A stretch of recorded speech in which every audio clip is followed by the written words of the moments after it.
जय माता दी दोस्तों, हर हर महादेव। कैसे हैं आप सभी? आशा करती हूँ कि आप सभी अच्छे होंगे। स्वागत है आपका मेरे YouTube चैनल आदिशक्ति को नमन में। आज फिर मैं आ गई हूँ आपके साथ एक महत्वपूर्ण जानकारी के साथ। सावन का महीना और कांवड़ की महिमा, सावन का महीना और शिव कांवड़ की महिमा।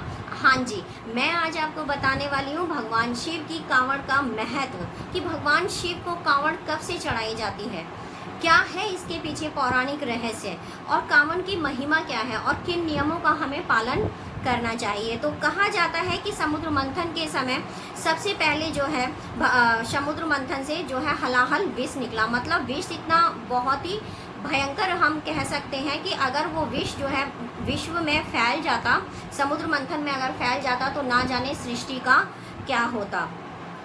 तो उस विष की जो भयंकर गर्मी थी उससे दैत्य दानव मतलब सारा संसार जो है व्याकुल हो गया। तब भगवान विष्णु की प्रेरणा से भगवान शिव जी ने वह जो है विष पी लिया, परंतु उन्होंने उस विष को जो है अपने कंठ में ही धारण कर लिया, जिससे उनका कंठ नीला हो गया और वो नीलकंठ कहलाए। विष की गर्मी का असर होने से वे तीनों लोकों में घूमने लगे और राम नाम के स्थान पर क्या होने लगा, उनके मुख से क्या निकलने लगा, बम बम निकलने लगा। तब देवताओं ने विष की गर्मी को शांत करने के लिए भगवान शिव के मस्तक पर बहुत सा जल चढ़ाया और कालांतर में गंगा की स्थापना भगवान शिव के मस्तक पर की गई। उस समय से शिव जी पर जल चढ़ाने की जो है परंपरा चल पड़ी। बाद में भक्तजन पतित पावनी भागीरथी का जल कांवड़ में गंगा जल भरकर पैदल लाकर आशुतोष भगवान पर जो है चढ़ाने लगे, और यह परंपरा जो है तभी से हमारी चली आ रही है और ये आज तक जो है विराजमान है। पुराणों में वर्णन आया है कि रावण ने भी हरिद्वार से गंगा जल लाकर भगवान शिव का जो है जलाभिषेक किया था। ये बताते हैं कारण जो है कांवड़ का प्रारंभ होने का, कि कांवड़ हमारी जो है क्यों चढ़ाई जाती है और कब से इसका प्रारंभ हुआ। अब चलते हैं कांवड़ की महिमा की ओर, कि कांवड़ की महिमा इतनी क्यों है। क्योंकि हम आधा किलोमीटर भी, हम 1 किलोमीटर भी जो है नॉर्मल नहीं चल पाते, और देखिएगा कि 600 किलोमीटर चल कर के भक्त जो है नंगे पैर भगवान शिव के लिए जो है जल लेकर आते हैं और भगवान शिव का जलाभिषेक करते हैं। तो कहते हैं भगवान आशुतोष पदयात्रा द्वारा कांवड़ में लाए गए गंगा जल से अति प्रसन्न होते हैं। कलयुग में जहां लाखों लोग 1 किलोमीटर तक भी पैदल नहीं चल पाते थे, वे सब सावन व फागुन के महीने में क्या करते हैं, 100 किलोमीटर से लेकर 600 किलोमीटर तक का कठिन रास्ता जो है पैदल और नंगे पैर तय करते हैं। कोशिश सभी ये करते हैं कि वो नंगे पैर जाएं, लेकिन कुछ भक्तजन जो है अब चप्पल का भी इस्तेमाल करते हैं। और भोले क्या करते हैं, जब वो जल लेकर आते हैं तो भगवान शिव का जो है, भगवान भोलेनाथ का वो जलाभिषेक करते हैं और पूरे रास्ते जो है बम बोल का उच्चारण करते हैं और ओम नमः शिवाय का भी वो जाप करते हैं। कहते हैं कि ऐसा करने से भगवान शिव जो है भक्तों की जो मनोकामना है वो शीघ्र ही पूरी करते हैं, और कहते हैं कि भक्तों की श्रद्धा और निष्ठा जो है दर्शनीय होती है। दर्शनीय मैं इसलिए यहाँ पर कह रही हूँ क्योंकि आपने देखा होगा कि जब कांवड़ यात्रा प्रारंभ हो जाती है तो जगह जो है यात्रियों के लिए शिविर लगाए जाते हैं, उनकी सहायता के लिए शिविर लगाए जाते हैं, उनका मतलब ध्यान रखने के लिए, उनकी सेवा करने के लिए लोग जो है तत्पर रहते हैं। तो अगर ऐसा मौका मिलता है तो आप भी इस सेवा में ज़रूर सम्मिलित होइएगा। उनके पैरों में जब छाले पड़ जाते हैं तो जो शिविर लगाए जाते हैं, आपने देखा होगा कि स्प्रे करते हैं लोग, उनके पैरों की मालिश वगैरह करते हैं। तो ऐसी है कांवड़ की महिमा। तो जो लोग वहाँ तक जा नहीं पाते ना, वो कांवड़ यात्रियों की सेवा करके भी फल कमा लेते हैं, पुण्य कमा लेते हैं। और कहते हैं कि जब कांवड़ यात्री अपने मतलब मार्ग पर चल रहे होते हैं तो वो कुछ नियमों का पालन करते हैं। वो नियम कौन से हैं वो मैं आपको अपनी वीडियो में बताती हूँ, और आपको सुनकर बड़ा ही मतलब आनंद भी आएगा, और आपको मुझे ऐसा लगता है कि शायद ये जानकारी किसी अन्य मतलब चैनल पर होगी। तो सबसे पहले हम चलते हैं कि मार्ग में जब हम जाते हैं तो कांवड़ का पूजन हमें कैसे करना चाहिए, कांवड़ की पूजन सामग्री हमारे पास क्या क्या होनी चाहिए। तो प्रातः काल से लेकर के सबसे पहले क्या करना है कि प्रातः काल कांवड़ लेकर चलने से पहले हमें साय को विश्राम देने से दोनों समय कांवड़ की पूजा करनी चाहिए। मतलब जब आप कांवड़ लेके चलते हैं तो तब भी आपको भगवान कांवड़ की पूजा करनी है, और जब आप शाम को कहीं रुकते हैं तो तब भी आपको कांवड़ की पूजा करनी है। धीरे धीरे सुनते जाइएगा, क्योंकि वीडियो स्किप करके देखेंगे तो आपको पता नहीं लगेगा। दूसरा आपको क्या करना है, जब आप पूजा अर्चना करेंगे तो आपको क्या करना है, श्री गणेश की वंदना करनी है, श्री गंगा जी की आरती करनी है, श्री शंकर भगवान जी की आरती करनी है, और हनुमान जी की भी आरती करनी है, और फिर आपको क्षमा प्रार्थना भी करनी है।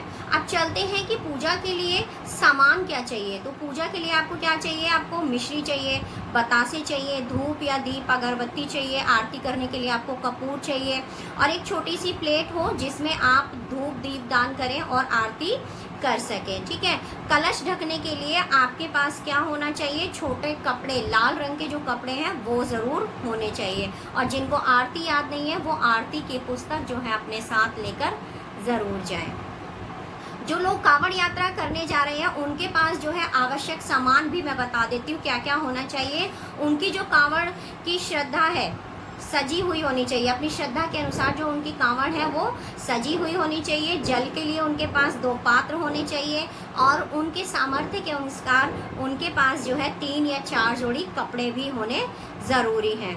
दूसरा क्या है, आपको एक दूध वाली बाल्टी लेनी है, एक प्लास्टिक की पॉलीथीन भी लेनी चाहिए, आपको दवाइयाँ लेनी चाहिए।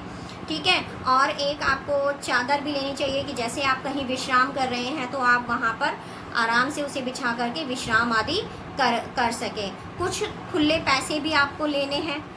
खुले पैसे मैं इसलिए कह रही हूँ कि जैसे आप कहीं दान आदि करना चाहते हैं, कहीं कोई मंदिर है तो आप वहाँ पर दान आदि भी कर सकें। एक थैला या बैग आपके साथ होना चाहिए, मतलब, और एक आपके पास दवाइयाँ ज़रूर होनी चाहिए, एक नाइफ ज़रूर होना चाहिए, बैटरी ज़रूर होनी चाहिए आपके पास, और टॉर्च ज़रूर होनी चाहिए। आवश्यकता की जो मेन सामग्री है वो मैंने आपको बताई, ये लेकर के आप कांवड़ यात्रा पे निकलिए। अब चलते हैं कि कांवड़ संबंधी कुछ हमारे नियम होते हैं, वो कौन से हैं और वो क्यों ज़रूरी हैं। तो सबसे पहला नियम है कि हमें ब्रह्मचर्य का पालन करना है। जमीन अथवा तख्त पर हमें सोना चाहिए। रास्ते भर हमें बम बोल का उच्चारण करना है, और सायंकाल को कीर्तन करना है। साथ ही कांवड़ियों की सहायता आपको करनी है। प्रातःकाल एवं सायंकाल को आपको कांवड़ की जो है आरती करनी है। और एक मेन और इम्पॉर्टेंट चीज़ आपको मैं बता दूं कि कांवड़ हमेशा आपको ऊंचे एवं पवित्र स्थान पर रखनी है। आपने देखा होगा कि जहाँ शिविर लगाए जाते हैं वहाँ लकड़ी के कुछ इस टाइप के, मतलब हाइट करके, और वो बनाया जाता है कि जितने भी कांवड़ यात्री होते हैं वो अपनी कांवड़ को उसके ऊपर रखते हैं कि कांवड़ जो है उनकी नीचे टच ना हो। अगर वो ज़मीन से टच हो जाएगा, जो पात्र है जल का, वो आपकी कांवड़ फिर क्या हो जाएगी, खंडित मानी जाएगी। तो वो ज़मीन से टच ना हो। ठीक है। और बोल बम का नारा लगाते हुए कांवड़ उठाते समय कांवड़ दाहिने कंधे पर ही रखें। हमेशा जो कांवड़ है वो आपके दाहिने कंधे पर ही होनी चाहिए। अब क्या है कि दाहिने कंधे से बाएं कंधे पर कांवड़ ले जाते समय हमेशा आपको ध्यान रखना है कि पीछे से ही कांवड़ को आपको रोट करना है, पीछे से ही आपको घुमाना है। सिर के ऊपर से आपको नहीं ले जानी है कांवड़, आपको सिर के ऊपर से घुमाकर आपको नहीं ले जानी है, पीछे से ही घुमा करके और इस कंधे से और इस कंधे पर आपको चेंज करनी है। भोजन, नींद एवं सोच के बाद स्नान आपको अवश्य करना है। कांवड़ शुद्ध सच्चे मन एवं लगन से लानी है आपको। ठीक है। इसमें किसी भी प्रकार की कोई भी प्रतियोगिता नहीं होनी चाहिए। आप अपने सामर्थ्य के अनुसार जल लेकर के आए और अपने सामर्थ्य के अनुसार ही आप अपनी यात्रा को करें। ऐसा ना हो कि कोई अगर आपसे 200 किलोमीटर चल रहा है तो आप सोचें कि मैं 250 किलोमीटर चलूँ। नहीं, आप अपने सामर्थ्य के अनुसार चलिएगा। ठीक है। और आपको ध्यान रखना है अपनी सेहत का भी। वैसे तो आपके साथ भोलेनाथ होंगे। कांवड़ यात्रा में तेल, साबुन, कंघा इस्तेमाल आपको नहीं करना है। चारपाई पर आपको ना तो बैठना है ना सोना है। चमड़े का सामान आपको अपने साथ नहीं रखना है। मदिरा पान का आपको सेवन नहीं करना है और किसी की निंदा नहीं करनी है और आलोचना भी आपको नहीं करनी है। ये कांवड़ यात्री संबंधी कुछ नियम थे जो मैंने आपको बताए। तो जो कांवड़ यात्री कांवड़ लेने जा रहे हैं उन सभी की कांवड़ यात्रा जो है मंगलमय हो। इसी मंगल कामना के साथ मैं आपसे फिर मिलूंगी एक नेक्स्ट वीडियो में। तो जय माता दी, हर हर महादेव। सभी कांवड़ यात्रियों को मेरी तरफ से कांवड़ यात्रा की हार्दिक शुभकामनाएं। जय माता दी, हर हर महादेव।